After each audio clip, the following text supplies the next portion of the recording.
Isang mapagpalang araw sa inyong lahat, isang Visayas at Mindanao sa naman kayo sulok ng mundo. Mag-get kayo palagi mga kabayan. Dito tayo sa Tramuros. Dito sa Bonifacio. Ayun mga kabayan, itong page 3. Ayan, ito ginagawa na nila mga kabayan na may mga poste na. Ayan.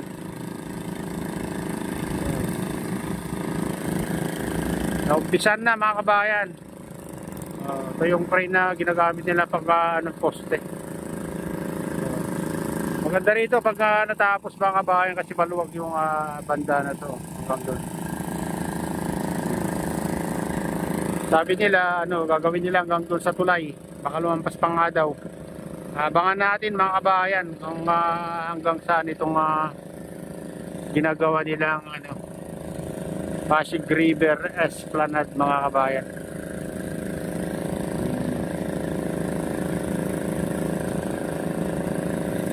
Medyo mabilis-bilis lang yung nila kasi na mga kabayan, no? Yung binabaon na lang yung mga poste.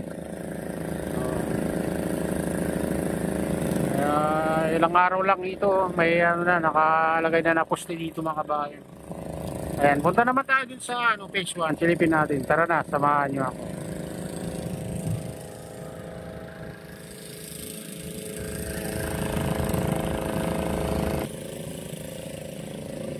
Dito banda mga kabayan, ginagawa pa lang dito sa baba ng tulay.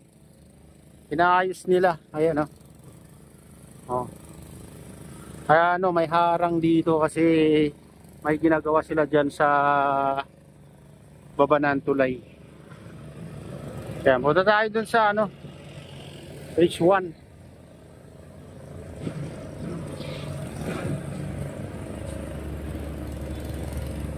Ito ginagawa rin nila dito mga kabayan na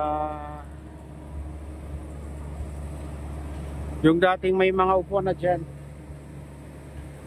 dito. Ang dami nilang ginagawa, pinapaganda mga kabayan, may mga dyan.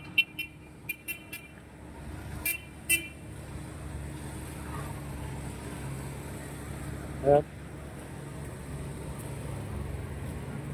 Yan, inaayos sila dito mga kabayan.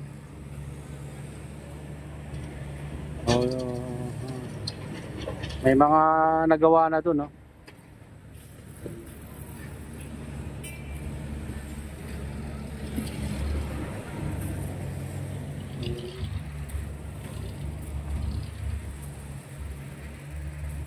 Yan. Patuloy lang sa pagpapaganda dito mga kabayan, dito sa Tramuros. Oo. Magiging nito, tourist spot na to pag natapos sila mga kabayan. Ito yung mga gumagawa dito. Abang-abang lang tayo sa mga susunod na araw, pati dito dahil ginagawa mga kabayan.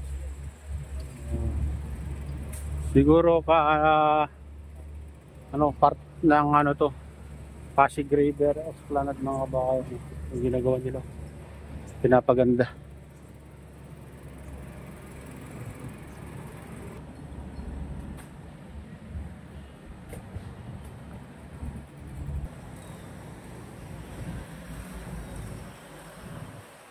Ayan nakumpleto na yung bubong na inilagay nila dyan mga kabayan.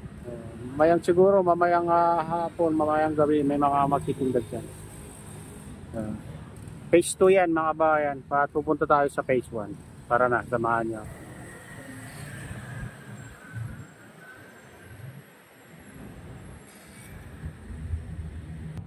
Ayan, dito tayo tayo sa phase 1. Oy.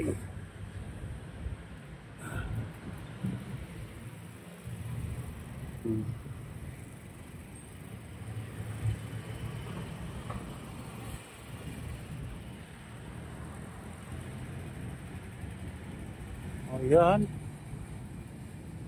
Ayan tayo dito. Ayan, dito tayo sa mga kabayan, phase 1. Pasig River Esplanade.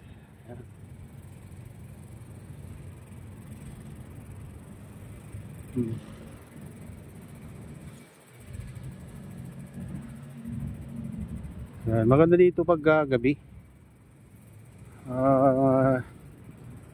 Maano dito. Malamig.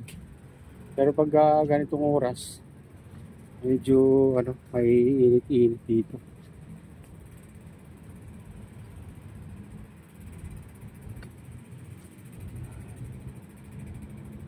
Ayan. Maganda pa pag ganitong oras kasi may mga masilungan pa dito.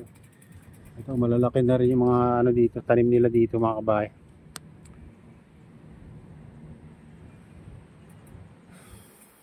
Ayan.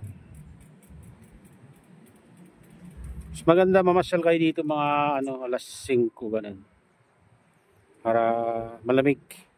Saka mas maganda dito pag ano, kasi nabukas na yung mga fountain dito mga kabayan pag gabi. Dito mo makita yung ganda.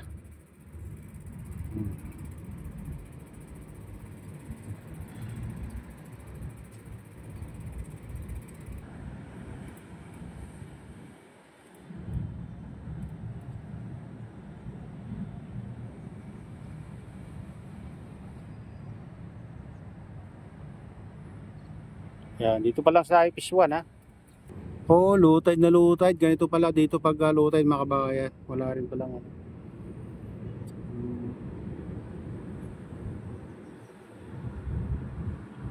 Yan. Hindi pala gaano kalalim dito.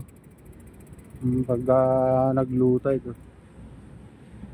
Oh, dito lang likod ng ano, dating post office mga kabayan.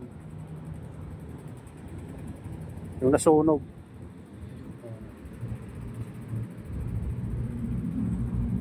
Kaya punta tayo sa ano, phase 2.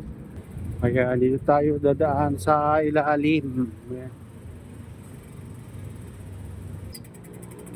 Ayan mga kabayan, dito tayo sa phase 2. Ayan.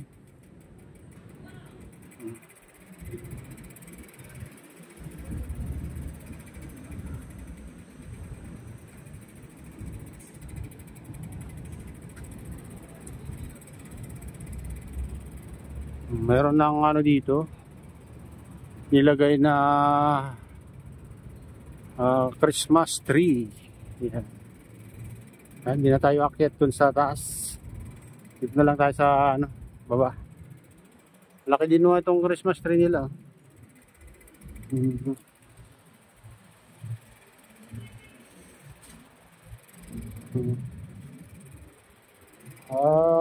Minsan pa lang tayo nakapunta dito ng ano, gabi. Ayan. Maganda dito pag gabi mga kabayan. Mas maraming ano, namamasyal pag gabi. Kasi naman malamig. Saka kita mo yung ganda dito pag gabi mga kabayan. Ayan mga kabayan, ito na yung latest update dito sa Pasig River Esplanade mga kabayan. At shoutout sa inyong lahat. Shoutout sa lahat ng sumusuporta sa aking YouTube channel. Sana hindi kayo magsawang suporta. Shoutout din sa lahat ng viewers, mga nagla-like, sa lahat subscribers, sa lahat viewers. Ayan. Shoutout kay Kuya Iyo, kay Ate Lynn, kay Kuya Rick, sa aking misis, sa aking utol dyan sa nalulaway ng Sinestor. At sa lahat ng taga-Bagong Binterlaos Norte, taga Malanggi, Binterlaos Norte, taga Pasukin, Ilocos Norte. Shoutout sa inyong lahat.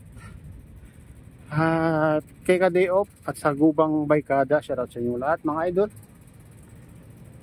Ayan. At pagpalain na ng Diyos at ingat kayo palagi. God bless us all.